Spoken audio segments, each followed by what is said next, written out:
If you have been paying attention to what is happening globally, you are going to come up to conclusion that democracy is nothing but an evil system of government, a system of government created by criminals, for criminals by the criminals.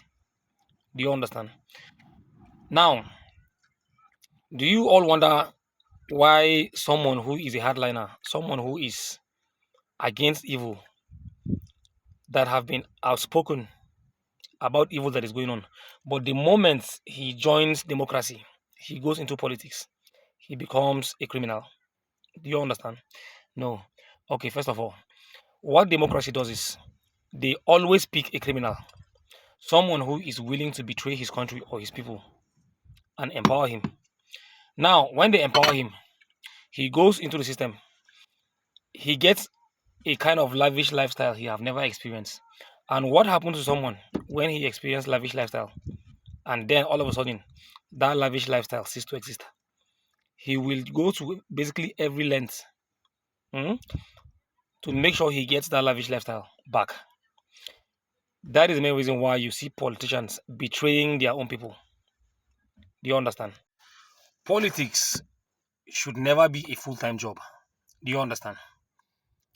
But in a democracy, it is a full-time job and a very temporary job, which you might serve for 4 years, but if you are lucky, you get to serve for 8 years. Do you all understand? That is where the problem comes. Imagine Nigerian Senate getting paid a salary of about 25 million naira in a month, then having allowances. Before you know, at the end of every month, they go home with almost 100 million naira.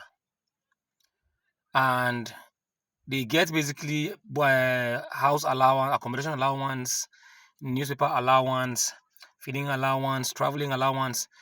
They are the only people that get an allowance for doing a job they are being elected to do or they are being contracted to do. Do you understand? That is evil. Hmm? A doctor who operates and saves lives does not get an allowance for saving lives. But a senator who is being elected, who is being contracted to carry out senatorial activities, is getting allowances for doing his senatorial job. That is evil. And that is incriminating.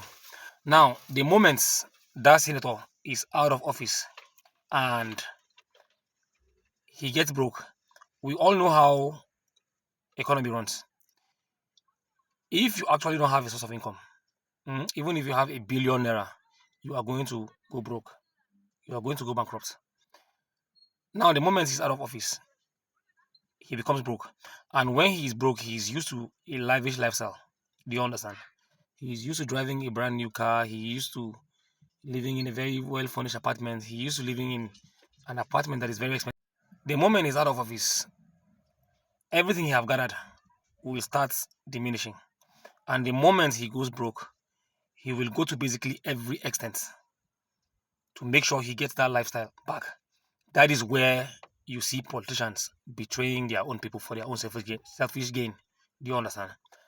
So as long as we practice democracy, we are going to experiencing we are going to keep experiencing a breeding of criminals. They corrupt those who are not corrupt, and they make sure that you stay corrupt. They make those who are willing to sacrifice even their life for their people to betray their own people. So democracy is evil. The only way we can get it through is through communism, because it is only in communism that you will see criminals, you will see politicians being sentenced to death for committing crimes. But in a democracy, rather, they glorify them and reward them heavily. So democracy is evil, one way or the other.